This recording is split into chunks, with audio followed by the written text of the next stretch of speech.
Okay, cool. Well, welcome to our Wade Institute Master of Entrepreneurship Facebook Live Q&A. I'm here with Colin McLeod, who's our Academic Director, and my name is Georgia McDonald, and I'm the General Manager here at the Wade Institute. So to kick it off, Colin, why don't you tell us a bit about your role here and what you do? Sure. So, as Georgia said, I'm Colin McLeod. I'm a professor at the Melbourne Business School, and I'm the Academic Director of the Entrepreneurship Program, the Master of Entrepreneurship Program. I'm a part-time academic. I also work with a number of entrepreneurs. I'm an investor, a board member, a mentor to about 7 different startups, and I've done that sort of work for about 30 years. Cool.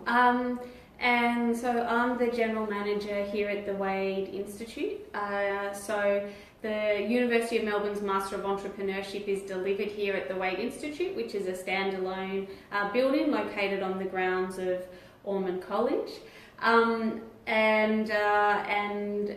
My background was actually in philosophy, which seems like a kind of a weird way to get into entrepreneurship, but has actually held me in good stead. You know, philosophy is about ambiguous problems and problem solving and trying to fit pieces of the puzzle together, and that's what entrepreneurship is all about.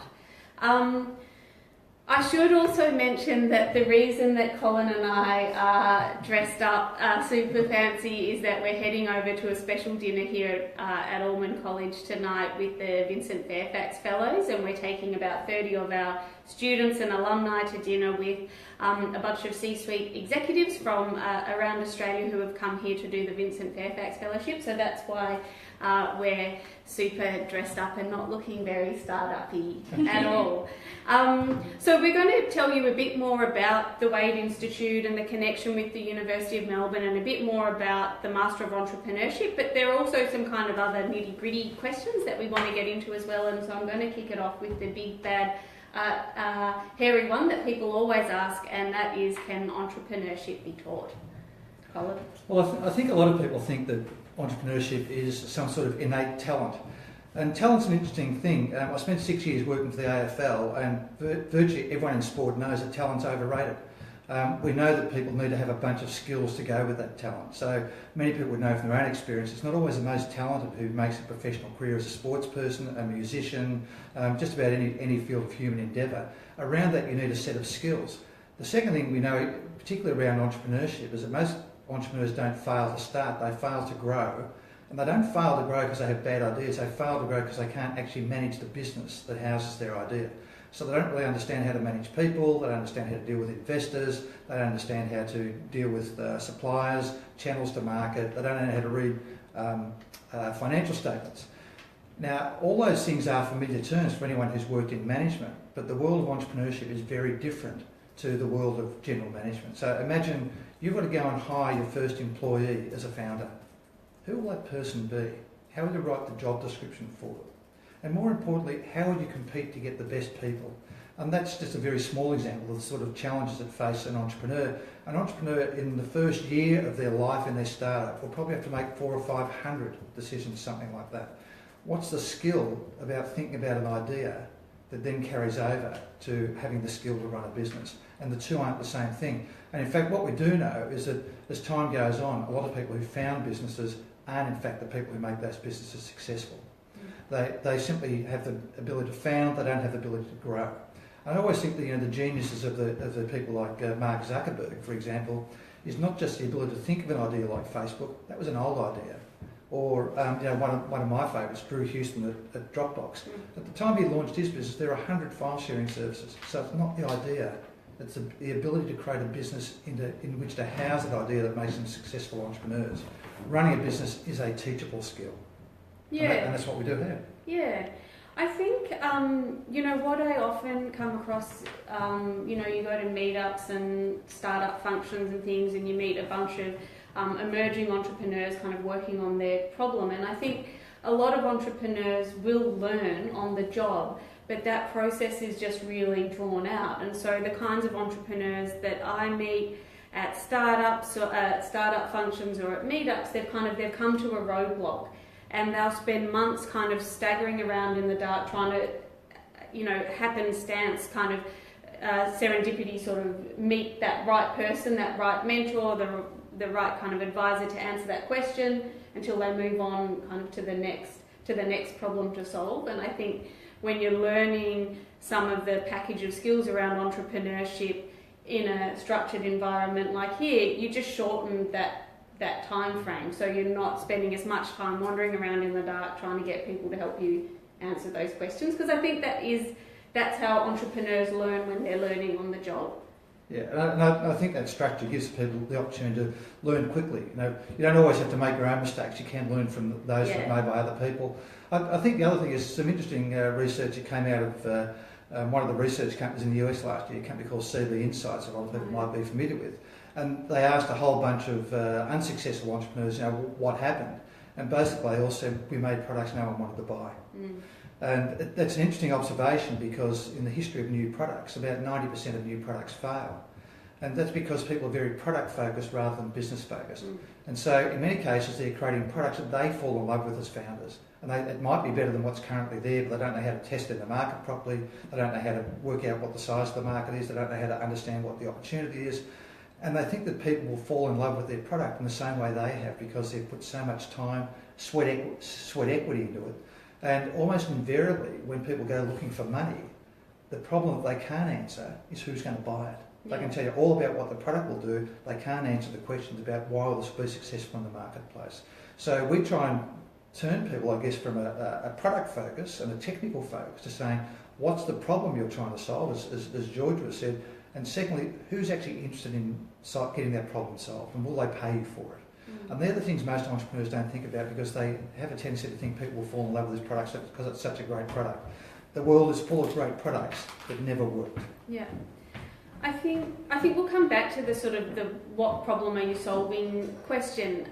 People talk about this continuum of entrepreneurship, and you've kind of got startups, and then you've got small businesses.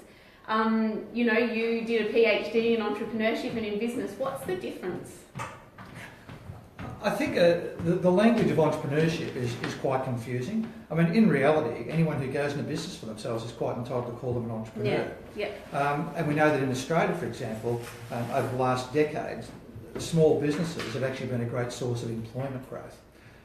Unfortunately, from an economic point of view, a lot of those small businesses simply replicate big businesses. And there was some interesting work done by the Australian Bureau of Statistics last year that said something like 67% of founders start a business that is exactly like the job they just left. So basically, they've left the job they're in and started a new business that replicates what their old employer used to do. Nothing wrong with that. People want to take the risk and do that, invest their own time, effort and energy. But at the national economic level, it means that we're simply replicating what's already there. We know that we have an economy that's reliant on resources. Eventually resources run out. We know we have an economy that's reliant on manufacturing, which is in decline. We know that a lot of the other major providers, particularly financial services like banking, have also declined their employment numbers. So as an economy, we need entrepreneurs that are actually creating new businesses and new industries. And that's really the market we try to serve. Everyone sort of talks about disruption. They talk about disruption so much, it's sort of lost its meaning. But I think what we're looking for is people who can create significant businesses that have global opportunities and can create significant employment and both commercial and social outcomes. So something different from a bricks and mortar cafe or doing something like that? What would you say that we're looking for of the people that are coming into the program? Well, the first thing I'd say is that I think any of us would admire someone who goes out and starts their own bricks and mortar cafe. I mean, they in many cases, give up a regular paycheck. They put their mortgage, extend their mortgage, put it on credit cards and what have you. So I'd just like to make it absolutely clear, this isn't anyway meant to be a criticism of those people. But I think what we're looking for is people who have, I guess, a broader horizon for what they want to do with their entrepreneurial idea. We're looking for people who want to create significant businesses. People say that you look for $100 million businesses, $200 million business. We don't have a number in mind. We just simply want to have businesses that create employment opportunities, significant employment opportunities, but we're also interested in businesses that can also create significant social opportunities. I mean, we are living in a country where the gap between the haves and the have-nots is growing, and there's no reason why we can't improve the economy while also doing something about closing that gap. Yeah.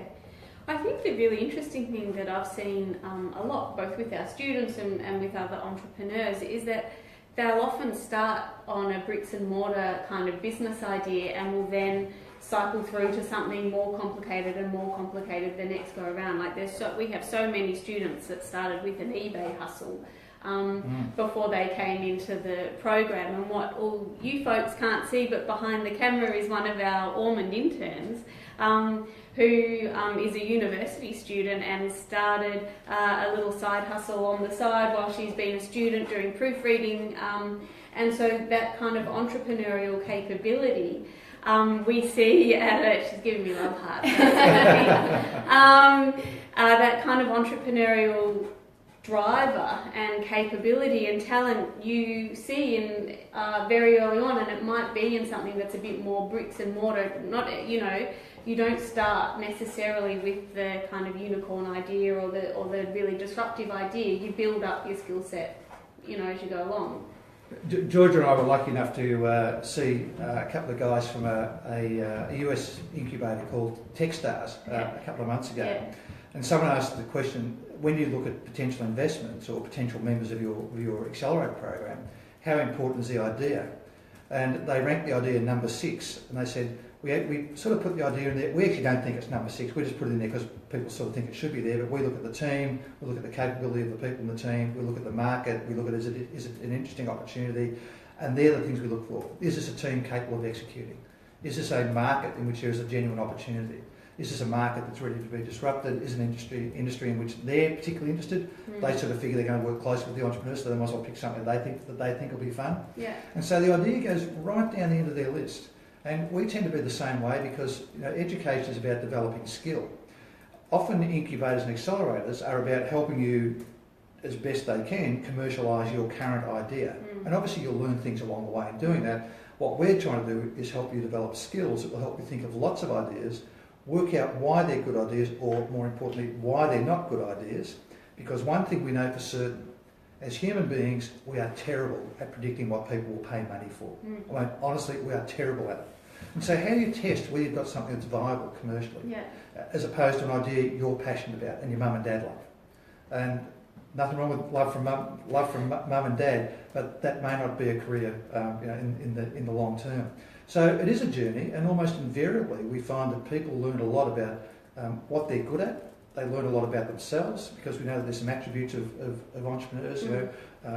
This interesting dynamic between being persistent and resilient enough to deal with the roadblocks, but also being flexible enough to realise when those roadblocks are insurmountable and having the capacity to change direction or do something different. So on one hand we reward people for sticking to it, on the other hand we reward people for changing their mind. Yeah. And getting those sorts of balances right is really important. Yeah. So our next question is around, what kind of people or startups is studying entrepreneurship right for? And so I'll kind of take us back a little bit about how the Wade Institute came to be and what the vision was for it from the very get-go. So back in 2014, Peter Wade made a $10 million donation to Ormond College. So Ormond is one of the residential colleges at the University of Melbourne, but it's much more than a residential college. So there's already a research institute here, and there's a range of extra activities that the students who live here do, as well as their university program. And so Peter Wade made a $10 million donation to create the Wade Institute, and had this really powerful vision to increase the entrepreneurial capability of young Australians. So really getting our level of entrepreneurialism up to a much higher standard. And so that began this discussion with the Faculty of Business and Economics, where Colin's from, to create this Master of Entrepreneurship. So the master's degree is a University of Melbourne degree, and the custodian department is the Faculty of Business and Economics, so we work really closely with them. But we have teachers in the program from the School of Engineering, from Melbourne Business School, and from here at Wade Institute. And the kinds of people that we attract are a very diverse group of people. So just to give you the stats from our last 2 years cohort, 60% are women, which is really unusual in this space, and which we've made a really concerted effort to make sure that this is a place welcoming of diverse people. 40% come from a STEM background. 4 have had PhDs before they've come into the program. About a 30% chunk will come from marketing, communications, business, commerce, and another sizable chunk from the creative industries, which is really exciting when we've got filmmakers, actors, architects, even fashion designers that are in the mix. And the program really works because we've got these different groups of people, and when you get them together, you've got this opportunity to really leapfrog ideas because people are looking at problems from different angles. So they're the kinds of people that have come in to the program, and I think what we're really focused on is on that entrepreneurial capability. So this isn't an incubator as such. This isn't the place where we're building out your specific idea. But the root fact of the matter is that if you're going to learn entrepreneurship, you need to have some clay to work with, and that's a startup. So you need to be working on a startup while you're here. So you need to be bringing in ideas and working with other people. But we're not picking winners in terms of the actual businesses that are coming in. We're really looking for the right kinds of people. So the question that we've had asked here is, well, what kind of people and startups is studying entrepreneurship right for? Anyone who wants to develop the skill to be an entrepreneur, and anyone who sort of shares the vision of how we see entrepreneurship. I mean, there are lots of different definitions of entrepreneurship, but we sort of value, I guess, big ideas. Yeah. We value the capability of turning big ideas into businesses that can produce both commercial and social outcomes. And as Georgia said, we don't necessarily look for people who've got a big idea coming in, but we certainly look for it coming out the other end. Yeah. And in fact, I think out of last year's graduates, quite a number of them have already got funding from venture capital or other sources. Or first customers, even better. Some have got quite a few of them have got first customers and significant revenue traction. But I think the other thing is that the cohort effect is quite important, and so a lot of people will be familiar with the term design thinking. And design thinking is an idea that's sort of become very popular, principally out of Silicon Valley and companies like IDEO. But it's interesting when you have a group of students talk about design thinking, and one of them has been trained in engineering and their version of design thinking. Yeah. Another person is from the Victorian College.The and trains an actor and how they think about the design. And you think about how an actor has to design their position on the stage, their position in relation to other actors, their contribution to a piece of theatre, and also someone who might have been trained in fashion design.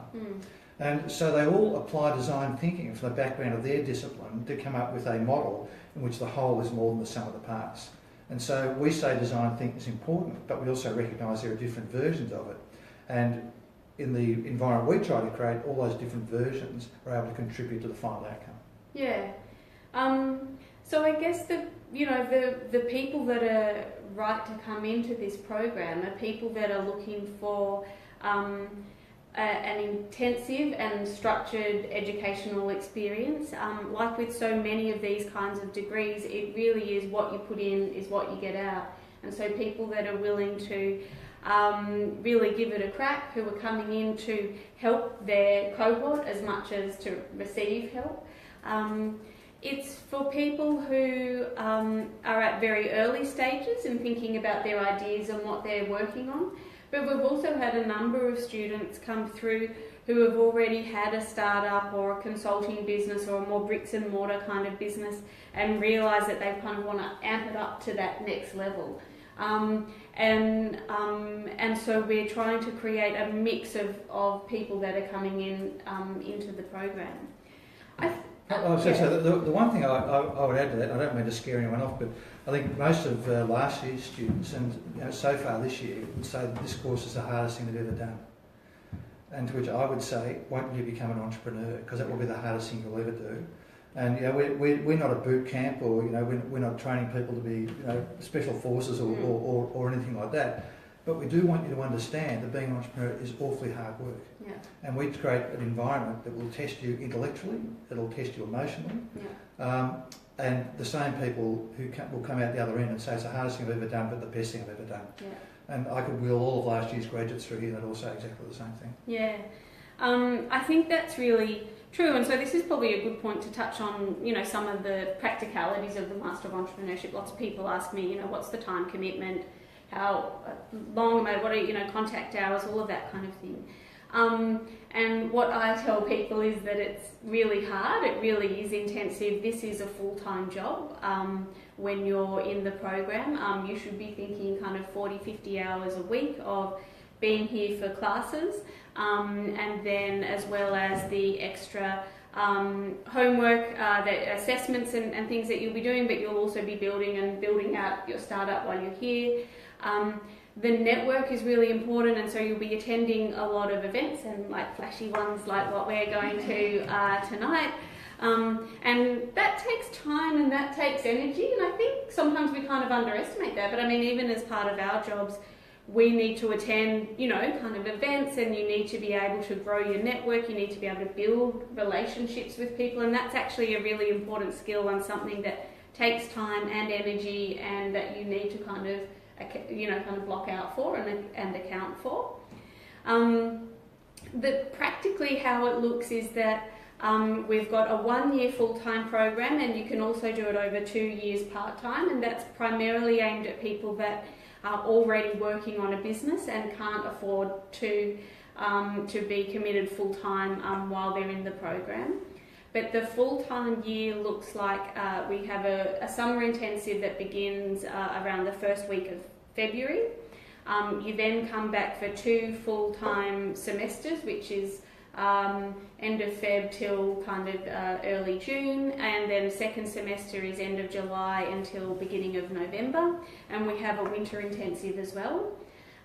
You'll do classes 10 till 1, 5 days a week, so it is quite intensive, and you will spend a lot of time here. Here at the Wade Institute, there's a kind of dedicated lecture room and teaching area, and then there's a co-working space that's for our students, and so you have a desk to work on where you'll be doing things like, master's assessments, but you'll also be meeting with people, building out the business while you're here. Maybe let's talk a bit about the design of the curriculum and why we've kind of got the subjects that we've got, and why they're in that specific order, I think, as well. So when we got the financial support from Peter Way that Georgia mentioned before, and the support from Ormond, it basically meant that we could design an entrepreneurship course around best practice in entrepreneurship. So we basically started with a clean sheet of paper and went and spoke to places that are well known for entrepreneurship, Stanford, Berkeley, Cambridge, and so on. And it meant that we were sort of freed from the normal model of a university, which, as many people know, is large numbers of students, small number of academics. The ratio of staff to students is about sort of 1 to 3, 1 to 4, something like that. That's a very different model, and once again, that's because of the financial support that we get. But it also meant that we could design every single subject around the needs of entrepreneurs. So when you do subjects around marketing, it's around marketing for early stage businesses. HR, the same thing. Issues of intellectual property, we get free legal support from Cause. All of our students get access to free legal advice from Cause, Chambers, Westgarth, and typically from the partner level. So we built a really nice infrastructure to go along with the course. And so we designed the course around 10 core subjects, which make up most of the degree, and 2 electives, because students might have some interest that they want to do subjects from the major university campus. What students typically do in the first part of the program is develop some generic skills around things like design thinking, business models, and so on. There's some general business principles around things like accounting, once again, intellectual property, the legal structure of businesses, and so on. And they also get to practice, if you like, being an entrepreneur with a subject we call the Garage Project, which is like a try before you buy model. Let's see if we can actually do this. Let's find a problem that we think is sort of tractable and doable, and practice on that before we start our own business. Most of second semester is actually directed towards a particular entrepreneurial venture. So the capstone subject is called Create Your Own Enterprise. That's the one where the final part of that is a public pitch, in many cases to potential investors. and the other subjects sort of dovetail into that. So the subject I teach is called Pathways to Market, and how we're going to get into the marketplace and grow. There are other subjects about hair design, the organisation. We have a whole year subject called The Entrepreneur Within. We actually, entrepreneurship is a bit fashionable at the moment, and we want people to actually understand the sort of personal rigour that's required to be an entrepreneur. Some of the skills that Georgia mentioned about, critical thinking, resilience, and those types of things. These, once again, are skills that can be learned. Clearly, some people by nature are more resilient than others, but once again, it can be a learned skill, and that's taken through the entire year. So by the end of the year, we expect people to have some insights into themselves, some insights into working with other people, some skills that would help them run a business, and a particular idea that they're ready to go to the next stage with. Now, for many students, the next stage is continue to work on that idea. For some students, the next stage is finding funding for that idea. For some students, the next stage is maybe going into an incubator or accelerator. And for some students, it's launching. It just depends on where students are in their time. But we accommodate all those different stages because clearly some ideas just take longer to get developed than others. If you're working on biotech, it's different to developing an app, for example. So all of those things get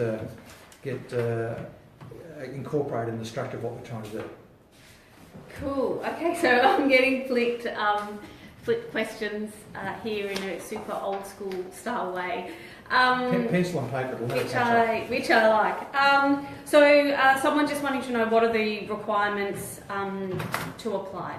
I'll do the super quick version is so that it's a University of Melbourne master's degree, and what that means is that you need to have a undergraduate degree in any discipline. So you might have a degree in science, you might have a degree in finance, in communications, in architecture, in a whole range of different things, but you do need to have as a minimum an undergraduate degree. You need to have a GPA of 65 equivalent at the University of Melbourne. And the way that people apply to the program is by doing an application form online, which we'll put up probably somewhere in the comments section. There are 3 short answer questionnaires, and we just want to get a bit of a feel for why you want to do the program, and a 5-minute video pitch. That scares the bejeebus out of some people. No need to be scared at all. If we can do a Facebook Live, then you can do a 5-minute video pitch. It really is just 5 minutes speaking to camera, telling us about why you want to do this program, what you're looking to get out of it, what you're going to put into the program, what kind of ideas have you already started looking at. So people don't necessarily need to have a specific idea when they come into the program, but you should be starting to think about what kind of industries am I interested in, what really gets me up in the morning, what makes me kind of passionate to be an entrepreneur. Is there, have you got specific skills or insights into a certain area? Have you come from a financial services background and you've got an idea that involves fintech? Is there a problem that you're looking to solve? So it's not necessarily that you need to come and pitch your idea, but we want to see evidence of you actually thinking about this is the kind of space that I'm interested in, and these are the kinds of problems I'm looking at being able to solve. It is important that you've started some degree of thought down that track. Once you get through that stage, if you get through that stage, you'll be invited to come in for a panel interview with 3 people. That's because we want to get to know who you are, what your values are, why you want to come in and do the program, and from there you'll be offered a place in the program. So it was Jamie who asked that question, a young fella who is, or girl, sorry, Jamie, who's 16, and so really cool to see that there's already young people interested in this, and that's really cool.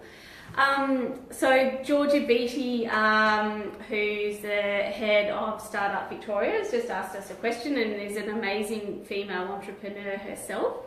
Has asked if there are any certain industries that Wade is looking to support. No, we're not, because we're looking to create skills, and we think the skills are transferable across industries. We are to some degree influenced by the fact that we're part of the University of Melbourne, and just down the end of the road here is, I'm sort of pointing out towards Royal Parade, is one of the great medical precincts in the world. So we do have I wouldn't say a bias, but we're sort of warm to the idea of biotech. But I think that's just a natural part of being part of a university and part of a centre that is really leads the world in this area. But we've got students who are going out doing anything from baby strollers, bespoke baby strollers, to poultry farming, to virtual reality. I'm just trying to think of all the rest. There's so many of them. So as I say, we're about creating skills. So we're not an incubator, but we do have a sort of we get a bit warm and fuzzy when we think about biotech. I think you're right. I mean, there's lots of great opportunities, I think, for people with STEM skills, that's science, technology, engineering, mathematics and medicine, to come into the program. But it really is about having that collision of people from different spaces as well, and I think you don't know necessarily where you're going to end up when you come into the program. So we're getting the times up. Can I just take one more question? All right. One of the questions I get asked the most, or the comments that most often made to me, is Steve Jobs, Mark Zuckerberg, Richard Branson didn't study entrepreneurship, so why should I? Yeah. And to which I'd say two things. One is, in any world, in any endeavour, there are some people who are just so ridiculously talented that they can do it anyway. Mm-hmm. So, if you think you're Steve Jobs or Mark Zuckerberg, if you think you have their level of talent, good luck, because history will tell you you're probably not. Because we just look at the sort of failure rate of entrepreneurship. The second thing I'd say is, if you look at people like, Steve Jobs, no longer unfortunately, but if you look at people like Mark Zuckerberg, the founders of Google and what have you, where do they spend a lot of their time? They spend a lot of their time going back to American colleges and helping teach the next generation of entrepreneurs. Now, I've never met these guys. My assumption is they're really busy. I somehow suspect they wouldn't be giving up a lot of their time to go and talk on courses at Stanford, Berkeley, wherever else, if they thought that trying to teach entrepreneurship was a waste of time. That's just my assumption about it. Okay. Cool. I thought that we wouldn't have enough to talk about for half an hour and we'd be dragging it on, but this has gone really quick. And we underestimated how much we could talk. I know, well, there's a lot more stuff that we could talk about, including scholarships, our partners, the amazing people you're going to meet, and our networks, and maybe we'll do another one, but I think more importantly, we'd really love to hear from you. So if you've got any more questions, put them in the comments or direct message them through and we'll answer them there. I think it's fair to say that for Colin and I, these are the jobs of our lives. We just seriously love coming in here every day. When I think about my alumni, when I think about our students this year and what they're working on and what they're doing, I leap out of bed in the morning. I really want to come and work in this environment with these amazing people. We're, looking now for our next cohort for next year. We're really keen to meet them. I'm always happy. I've got regular office hours. I'm really happy to talk to anyone about any of the other questions we didn't get a chance to answer, and also just about the practicalities. We're also really happy to, link you up with our students and with alumni so you can hear a bit more from them about what it's all about. But we'd probably better wrap it up for now. I think we've got an amazing array of events happening over the next kind of 4 to 6 months that are kind of our big ideas, and also more information about the Master of Entrepreneurship. So you can check that out on our website. But for now, that's it. Go to the website and come to some of our events. Absolutely. Yeah, absolutely. All right, thanks. Bye. Off to dinner. Off to dinner.